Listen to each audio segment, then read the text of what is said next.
Hi friends, నా పేరు కోటేశ్వరరావు. మీతో ఒక చిన్న విషయం షేర్ చేసుకుందామని ఈ విధంగా కలుస్తున్నాను. విషయం ఏంటంటే, మన ఆలోచనల్ని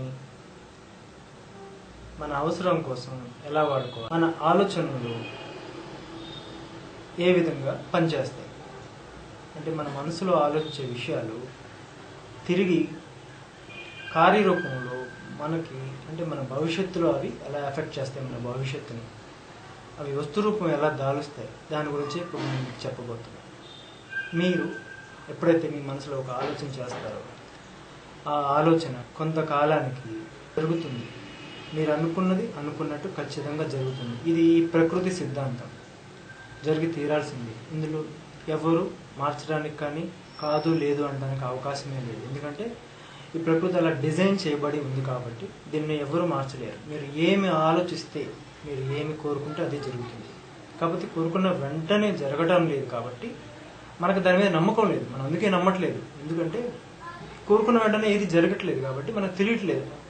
మనకు అపనమ్మకం ఉంది. ఏంటంటే మనం కోరుకుంటున్నాం కానీ ఏం జరగట్లేదు కాబట్టి అది నిజం కాదు, ఎవరు చెప్పినా మనం అందుకే నమ్మట్లేదు ఆ విషయం. కానీ ఇది మాత్రం మనసులో బాగా ఇంకొకసారి అనుకోండి, మీరు ఏమైతే ఆలోచిస్తారో అది ఖచ్చితంగా జరుగుతుంది. ఫస్ట్ విషయం. సెకండ్, ఎలా అనుకోవాలి, ఎలా అనుకుంటే బాగా జరుగుతాయి, ఆ విషయాలు మనం తెలుసుకుందాం. దానికన్నా ముందు అసలు మన మనసు ఆలోచించే పద్ధతి ఎలా ఉందో చూద్దాం ఒకసారి. అది ఎలా ఉంటుందంటే, ఒక విషయం గురించి మనం ఆలోచిస్తున్నప్పుడు, ఫర్ ఎగ్జాంపుల్ మీ గతంలో జరిగిన ఒక చెడు విషయం గురించి మీరు ఆలోచిస్తున్నారు అనుకోండి. చెడు సంఘటన అంటే బాధ కలిగించే సంఘటన కానీ బాగా ఇబ్బంది పెట్టే సంఘటన ఉంటే మీరు దాని గురించి ఆలోచిస్తున్నప్పుడు, లేదా అది మీరు గుర్తు తెచ్చుకున్నప్పుడు, మీరు బాధ పడుతున్నప్పుడు అలాంటి ఆలోచనలు ఇంకొన్ని వెంటనే చుట్టుముడతాయి. మీ ఆలోచనల చుట్టూ అలాంటి ఆలోచనలే వస్తాయి.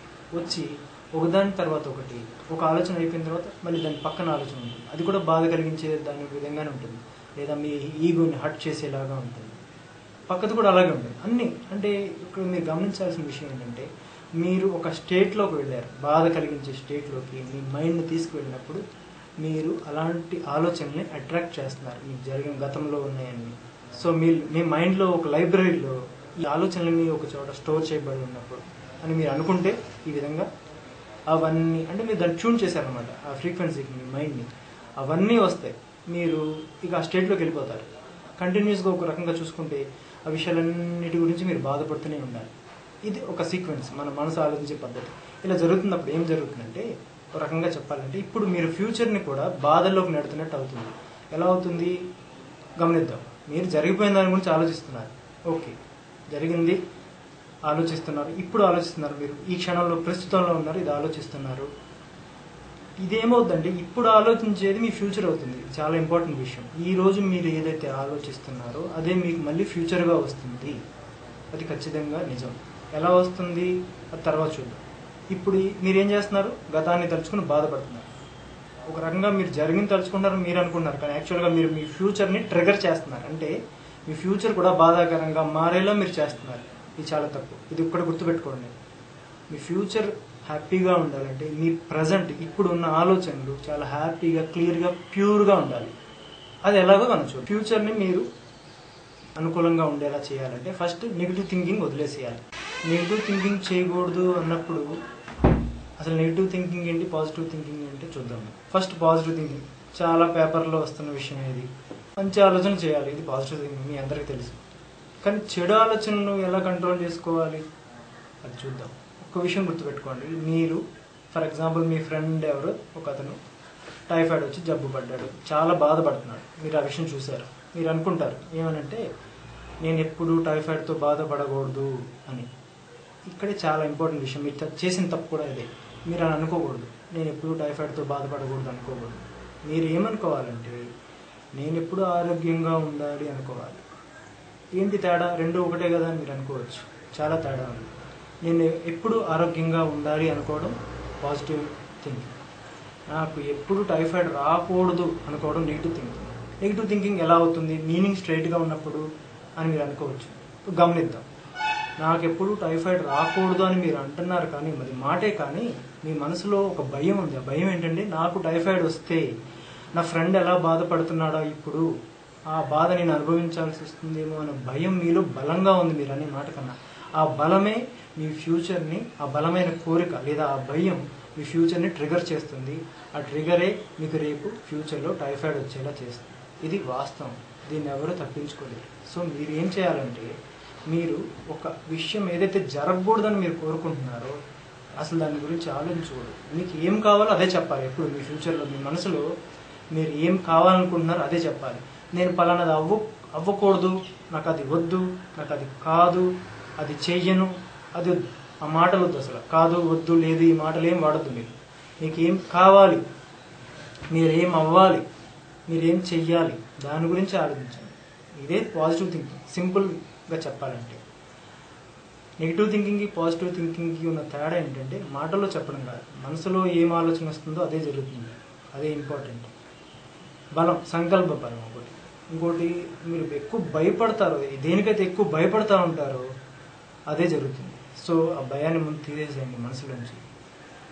ఆలోచనలు చాలా ప్యూర్గా, క్లియర్గా, ఒక లెటర్ ఎలా రాస్తారో మీరు ఏ విషయాన్ని చెప్పాలనుకుంటే అలా చాలా క్లియర్గా మీ ఫ్యూచర్ గురించి మీరు ఏం అవ్వాలనుకుంటున్నారు, మీరు సైంటిస్ట్ అవ్వాలనుకుంటున్నారా, ఎనీథింగ్, మీ ప్రొఫెషన్ ఏదైనా కావచ్చు, అది క్లియర్గా మీ మనసులో పెట్టుకోండి. లేదా మీరు బాగా డబ్బులు సంపాదించాలనుకుంటున్నారా, సపోజ్ ఫర్ ఎగ్జాంపుల్ చెప్తాను, డబ్బుల విషయం వచ్చింది కాబట్టి మీరు 1 లక్ష రూపాయలు కావాలి, ఇప్పుడు మీకు అవసరం ఉంది, నాకు 1 లక్ష రూపాయలు కావాలి అని కోరుకోండి. ఆలోచించండి దాని గురించి. చాలామంది చేసే తప్పు ఏంటంటే 1 లక్ష రూపాయలు కోరుకున్న వెంటనే ఎందుకు రావు, వెంటనే ఎవరో వచ్చి చేతులు ఎందుకు పెట్టరు అని మనం అనుకుంటాం. లేదా ఏదైనా మాయమైపోయి మన ఇంట్లో ప్రత్యక్షం అవ్వాలి అని మనం అనుకుంటాం. సాధారణంగా ఎందుకు అవ్వదంటే మన అనుమానం వల్లే అవ్వదు. ఎందుకు, మీరు ఏమనుకుంటారంటే నేను 1 లక్ష రూపాయలు ఈరోజు కోరుకున్నాను, సపోజ్ ఎగ్జాంపుల్ ఇప్పుడు మీరు కోరుకున్నారు అనుకోండి 1 లక్ష రూపాయలు రావాలని. కోరుకున్న వెంటనే మీరు అది కోరిన వెంటనే మరుక్షణం మీలో 1,00,000 ఆలోచనలు వస్తాయి. ఏంటంటే ఎలా వస్తుంది 1 లక్ష రూపాయలు, నాకెవడిస్తాడు ఇప్పుడు వచ్చి, ఎందుకు ఇస్తాడు, అసలు 1 లక్ష రూపాయలు వస్తాయా, అలాంటి నెగిటివ్ థింకింగ్, నెగిటివ్ సైడ్ ఉన్న ఆలోచనలు మీరు ఎక్కువ చేస్తారు. సో మీరు చేసింది ఏంటి, 1 లక్ష రూపాయలు కావాలని కోరుకున్నదే ఒక్క విషయమే, ఒక్కసారే. కానీ నాకెందుకు వస్తాయి, ఎలా వస్తాయి, ఎవరు ఇస్తారు, ఎలా తెస్తారు, అసలు నాకు ఇస్తారా అని అలా సిరీస్ ఆఫ్ ఆలోచనలు మీరు కోరుకున్న ఒక్క కోరికని చాలా వీక్గా చేసేస్తాయి. ఇప్పుడు మీకు అర్థమయ్యే ఉంటుంది, యాక్చువల్గా మీకు కావాల్సింది కోరుకుంది మీకు చిన్న విషయం, దాని తర్వాత మీరు ఆఫ్టర్ ఎఫెక్ట్స్ చేసేది నెగిటివ్గా ఉంది అంతా. ఆ 1 లక్ష రూపాయలకు సంబంధించి మీరు చేసింది ఏంటంటే టోటల్గా నెగిటివ్ ఆలోచన ఎక్కువ చేశారు కాబట్టి మీకు రావటం లేదు. ఓకే, చెప్పడం చాలా తేలిగ్గా ఉంది, నేను బాగా పాజిటివ్గా ఉంటాను, వెంటనే వస్తాయా అంటే ఖచ్చితంగా వస్తాయి. నమ్మండి, కోరుకొని చూడండి, దాని గురించి మర్చిపోండి.